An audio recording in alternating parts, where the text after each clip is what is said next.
मेरे YouTube channel Hemant math 78 में आप सबों का स्वागत है। मैं हेमंत कुमार आज क्लास 12th का रिलेशन एंड फंक्शन का सेकंड लेक्चर लेके आया हूँ। इसमें मैंने NCERT का क्वेश्चन करा रहा था। पहले बेसिक मैंने पहले ही बता दिया है। आज मैं एक्सरसाइज 1.1 का आगे का क्वेश्चन कराऊंगा। तो इसमें हम लोग क्या पढ़े हैं रिलेशन में कि कोई भी एक सेट है तो उसका हम लोग कार्टेशियन प्रोडक्ट निकालते हैं सेम के साथ, और उसका जो एलिमेंट होता है उसका जो भी सबसेट होता है वही हम लोग का रिलेशन होता है, आइडेंटिटी रिलेशन। तो आइडेंटिटी रिलेशन में क्या होता है, सेम का सेम के साथ रिलेशन होता है तो उसको बोलते हैं आइडेंटिटी। जैसे हम लोग का एक्स एलिमेंट एक्स कोऑर्डिनेट और वाई कोऑर्डिनेट दोनों सेम रहता है तो हम लोग का क्या बोलते हैं, आइडेंटिटी रिलेशन हम लोग पढ़े हैं। और भी हम लोग पढ़े हैं रिफ्लेक्सिव, सिमेट्रिक और ट्रांजिटिव, तीन रिलेशन। तो रिफ्लेक्सिव में सेम का सेम के साथ, जैसे कोई एलिमेंट में एक में सेट है उसमें ए बी सी एलिमेंट है तो ए बी बी सी सी अगर यदि रहता है तब हम लोग उस रिलेशन को क्या बोलते हैं, रिफ्लेक्सिव बोलते हैं। सिमेट्रिक में क्या था, जैसे ए बी रहेगा तो बी ए भी रहना चाहिए, ए सी रहेगा तो सी ए भी रहना चाहिए, तब हम लोग का रिफ्लेक्सिव होता है। और ट्रांजिटिव रिलेशन, ट्रांजिटिव में जैसे a b belongs to R होगा तो वहीं से स्टार्ट होना चाहिए, फिर b c belongs to R होगा और बीच वाला को छोड़ देते हैं, मतलब a c belongs to b R यदि उसी रिलेशन में रहता है, उसी सेट में रहता है तो उसी रिलेशन को हम लोग बोलते हैं ट्रांजिटिव। और ये कोई एक ही रिलेशन में तीनों रिलेशन हो जाए, रिफ्लेक्सिव भी हो जाए, सिमेट्रिक भी हो जाए और ट्रांजिटिव भी हो जाए, तब इसको हम लोग बोलते हैं इक्विवेलेंस रिलेशन। तो चलिए और आगे क्वेश्चन देखते हैं। क्वेश्चन नंबर 6 पर क्वेश्चन है, so that the relation R in the set 1 2 3 given by R equal to 1 2 and 2 1। इसका तो सबसेट आएगा ही, 1 2 3 है उसी में से है, तो is symmetric neither reflexive not transitive. तो अभी जैसे मैंने बताया और पिछले भी बताया है, इसमें कितना एलिमेंट है, 1 1 2 2 3 3, मतलब 1 2 3 है तो क्या रहना चाहिए, रिफ्लेक्सिव के लिए 1 1 रहना चाहिए, 2 2 रहना चाहिए, 3 3। कोई है क्या, 1 1 है, 2 2 है, आर में नहीं है, तो हम लोग का रिफ्लेक्सिव नहीं होगा। सिमेट्रिक में जैसे 1 2 रहेगा तब 2 1 का जरूरत है, 1 2 है तो 2 1 है, 1 3 भी हो सकता था तो 1 3 रहने से फिर 3 1 का भी जरूरत पड़ता, तो उस सबसे हमको मतलब नहीं, 1 2 है तो 2 1 रहना चाहिए, बस मिल गया तो हम लोग का हो गया सिमेट्रिक हो गया। ट्रांजिटिव तो नहीं होगा, ट्रांजिटिव के लिए कम से कम 3 एलिमेंट चाहिए, a b belongs to R, b c belongs to R, then a c belongs to R. तो इसमें तो दो ही है, ए 1 2 है 2 1 है, तो इसलिए हम लोग का ये क्या होगा, ये हम लोग का ट्रांजिटिव नहीं होगा। इसमें थ्योरी है, बस ऐसे ही समझना है। क्वेश्चन नंबर 10 का first question, give examples of relations which are. First question है symmetric but neither reflexive nor transitive. इसको ऐसे समझ लीजिए, इसमें हम एग्जांपल लेंगे दो स्ट्रेट लाइन का और कैसा डिफाइन करेंगे, एक दूसरे पर परपेंडिकुलर है। तो कोई भी रिफ्लेक्सिव का मतलब क्या, सेम का सेम के साथ रिलेशन। तो कोई लाइन क्या, मान लीजिए पेन ही एक लाइन है, ये अपने आप में परपेंडिकुलर है क्या, नहीं ना, परपेंडिकुलर के लिए ऐसा होना चाहिए 90 बनाना चाहिए। तो कोई अपने आप में लाइन परपेंडिकुलर हो सकता है, नहीं हो सकता है, तो हम लोग का रिफ्लेक्सिव नहीं होगा। सिमेट्रिक के लिए, सिमेट्रिक के लिए ये एक लाइन हुआ, ये एक लाइन हुआ, दोनों परपेंडिकुलर है, अगर यदि ये और ये दोनों परपेंडिकुलर होगा तो ये भी इसका परपेंडिकुलर होगा, इसलिए हम लोग का क्या हो जाएगा, सिमेट्रिक हो जाएगा। ट्रांजिटिव के लिए मान लेते हैं कि हम लोग का एक लाइन ये है, ये इसका परपेंडिकुलर है, और इस पर जो परपेंडिकुलर होगा ये इसके साथ परपेंडिकुलर होगा क्या, ये दोनों पैरेलल न हो जाएगा, मतलब मेरा हाथ ये एक लाइन है, ये एक लाइन है, ये परपेंडिकुलर हुआ। अब इस पर हम फिर परपेंडिकुलर ड्रॉ करते हैं तो ये दोनों क्या हो जाएगा, ये दोनों हम लोग का पैरेलल हो जाएगा, नॉट परपेंडिकुलर होगा, तो हम लोग का हो गया। इसी को लैंग्वेज में लिखना है, देखिए, let a set of straight lines in a plane और रिलेशन को define a b such that A is perpendicular to B. Let A and B are two perpendicular lines. So A is perpendicular to B, then B is perpendicular to A. This implies that R is symmetric. So R is symmetric हो गया. Neither reflexive nor transitive. But a is not perpendicular to b, a is not perpendicular to b, नहीं sorry, a to itself, कोई भी अपने आप का perpendicular नहीं हो सकता है, इसलिए ये रिफ्लेक्सिव नहीं होगा। If a is perpendicular to b, A and B is perpendicular to C, but A is not perpendicular to C. Therefore, R is not transitive. Thus, R is symmetric, but neither reflexive, not transitive. इसको perpendicular जैसे एक line है, ये A होगा, ये क्या होगा, B होगा, B होगा ना, एक लाइन इसके perpendicular ड्रॉ करेंगे तो ऐसा ना होगा C, तो ये दोनों क्या हो जाएगा, ये A is parallel to C हो जाएगा, not perpendicular। तो हम लोग का यही एग्जाम्पल देना था, इसमें और बहुत सारे क्वेश्चन है। Next question. Give example of a relation which are transitive but neither reflexive not symmetric. मतलब ट्रांजिटिव तो होगा लेकिन रिफ्लेक्सिव और सिमेट्रिक नहीं होगा। तो हम लोग एक सेट यूज करते हैं रियल नंबर का, कोई भी रियल नंबर, और उसको ऐसे डिफाइन करते हैं रिलेशन को। ए बी लिखने का मतलब हो गया ए इज ग्रेटर देन बी। तो देखिए कोई भी एलिमेंट जो है अपने आप से कैसे बड़ा हो सकता है, अपने आप से तो बड़ा नहीं ना हो सकता है, इसीलिए हम लोग का reflexive A is greater than A लिखना सही होगा क्या, नहीं ना। 5 इज ग्रेटर देन 5 होगा, नहीं, पॉसिबल नहीं है, वो उसका हमेशा इक्वल ही होगा। जब सेम एलिमेंट लेंगे तो हम लोग का क्या होगा, इक्वल ही होगा, मतलब ये जो होगा हम लोग का रिफ्लेक्सिव नहीं होगा। An element is not greater than itself, therefore R is not reflexive. और सिमेट्रिक का बात करते हैं, यदि ग्रेटर देन बी होगा तो क्या बी होगा ग्रेटर देन ए, नहीं हो सकता है। जैसे 2 इज ग्रेटर देन 1 है तो 1 क्या ग्रेटर देन 2 हो सकता है, कभी पॉसिबल नहीं है, तो इसलिए हम लोग का सिमेट्रिक भी नहीं होगा। और ट्रांजिटिव में if a is greater than b and b is greater than c then a is always greater than C.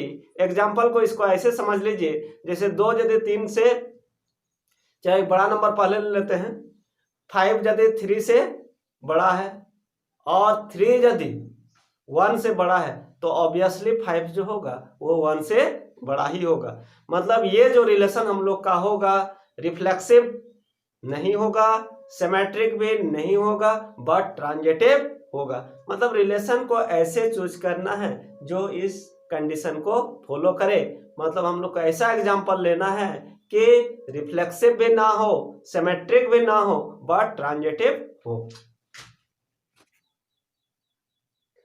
Question number 11, so that the relation R in the set A of points in a plane, ये point का set है relation, given by R equal to PQ such that distance of the point P from the origin is same as the distance of Q from the origin is an equivalence relation. Further, so that the set of all points related to P is not equal to origin is the circle passing through the P with origin as the center. तो इसको ऐसे समझिए कि हम लोग का P Q distance जो है, कोई 2 पॉइंट है, पी क्यू लिखने का मतलब ओ से पी का डिस्टेंस और ओ से क्यू का डिस्टेंस सेम है। तो हम लोग का रिफ्लेक्सिव के लिए, जैसे यहाँ पर ये ओ ले लेते हैं, यहाँ पर पी है, ये पी है, कहीं पर क्यू ले लेते हैं, पी क्यू का मतलब यही होगा कि दोनों का डिस्टेंस सेम होना चाहिए, ये दोनों डिस्टेंस क्या होना चाहिए, सेम होना चाहिए, ऐसा हम लोग का डिफाइन है। तो रिफ्लेक्सिव के लिए सेम का सेम के साथ, मतलब पी पी, मतलब पी पी लिखने का मतलब ये हुआ कि इसे पी का डिस्टेंस और इस पी का डिस्टेंस कोई अपने आप में, तो डिस्टेंस तो इक्वल है ना होगा, तो इसलिए हम लोग का आर जो है रिफ्लेक्सिव होगा। Take any point OP, we know that OP equal to OP, तो therefore R is reflexive. R is symmetric if OP equal to OQ है, ओपी इक्वल टू यदि ओक्यू है तो ओक्यू इक्वल टू भी तो OP है, तो इसलिए ये हम लोग का क्या हो जाएगा, ये हम लोग का सिमेट्रिक हो जाएगा। ट्रांजिटिव के लिए ओपी इक्वल टू ओक्यू है और ओक्यू इक्वल टू, यहाँ पर ले लेते हैं आर को लेते हैं, ये इसके इक्वल है और ये इसके इक्वल है, तो ये भी तो इसके इक्वल होगा, मतलब तीनों ये इक्वल ना होगा, तो हम लोग का इसीलिए जो रिलेशन होगा हम लोग का OP equal to P Q होगा and O Q equal to O R होगा, then obviously OP equal to O R हो जाएगा। Therefore R is transitive. और ये चार रिलेशन है कि इसमें तीनों जो है मतलब रिफ्लेक्सिव भी हुआ, सिमेट्रिक भी हुआ और ट्रांजिटिव भी हुआ, इसलिए ये जो रिलेशन होगा ये हम लोग का कैसा रिलेशन होगा, ये हम लोग का इक्विवेलेंस रिलेशन होगा। और इसका सेकंड पार्ट में है OP इक्वल टू कोई कांस्टेंट ले लेते हैं और P lie on a circle with centre at the origin. Origin से उसका क्या हो जाएगा, तो उसका ड्रॉ कर, तो हम लोग का डिस्टेंस क्या हो जाएगा, एक रेडियस हो जाएगा। मतलब हम लोग का जो है ये ओरिजिन क्या हो जाएगा, सेंटर हो जाएगा। और P कहां पर लाइज करेगा, हम लोग का सर्कल में लाइज करेगा। अब क्वेश्चन नंबर 14 में आते हैं। कहता है late L is the set of all lines in XY plane and R with the relation in L defined as L1 L2। ये ऐसा डिफाइंड है L1 is parallel to L2, मतलब XY प्लेन में दो लाइन है और वो कैसा डिफाइन है, दोनों पैरेलल है। तो सो that the R is an equivalence relation and find the set of all the lines related to lines y equal to 2x plus 4। ये बहुत ही सिंपल है। जैसे कोई भी लाइन है कैसा डिफाइन है, दो लाइन मतलब पैरेलल का हम लोग का है रिलेशन। तो कोई भी लाइन जो होता है अपने आप का तो पैरेलल होता ही है ना, तो रिफ्लेक्सिव हो गया। यदि L1 यदि L2 का पैरेलल है तो ऑब्वियसली L2 भी L1 के पैरेलल, जो ये यदि इसके पैरेलल है तो ये भी तो इसके पैरेलल है, सिमेट्रिक हो गया। ट्रांजिटिव में यदि L1 यदि L2 का पैरेलल है और L2 यदि L3 का पैरेलल है तो L1 और L3 भी क्या होगा, पैरेलल होगा। और ये जो तीनों रिलेशन आ गया हम लोग का, तो हम लोग का क्या हो गया, ये रिलेशन जो हुआ ये हम लोग का इक्विवेलेंस रिलेशन हुआ। और सेकंड पार्ट में है set of parallel lines related to, इसमें जो है स्लोप सेम होना चाहिए। मतलब ये जो कांस्टेंट बनेंगे यहाँ 4 के जगह हम कुछ भी डाल सकते हैं, C के कुछ भी डाल देंगे तो उससे रिलेटेड हम लोग का लाइन हो जाएगा। मतलब कांस्टेंट 4 के जगह दूसरा कुछ भी नंबर डाल देना है, C K A B कुछ भी डाल देना है तो उसके पैरेलल हो जाएगा। तो वही लिखते हैं L set of all lines in XY में L1 L2, L1 is parallel to L2, ये हम लोग का रिलेशन है। तो L1 is parallel to itself, अपने आप क्या पैरेलल होगा इसलिए रिफ्लेक्सिव होगा। L1 is parallel to L2, so this implies that L2 is also parallel to L1. This implies that R is symmetric. And next, third is L1 is parallel to L2 and L2 is parallel to L3। माने L1 है, ये L1 हो गया, ये L2 हो गया, ये दोनों पैरेलल है ना, और ये L3 इसी का ये इसके पैरेलल है, ये इसके, तो ये दोनों भी तो पैरेलल है। तो therefore L1 is also parallel to L3, hence R is an equivalence relation।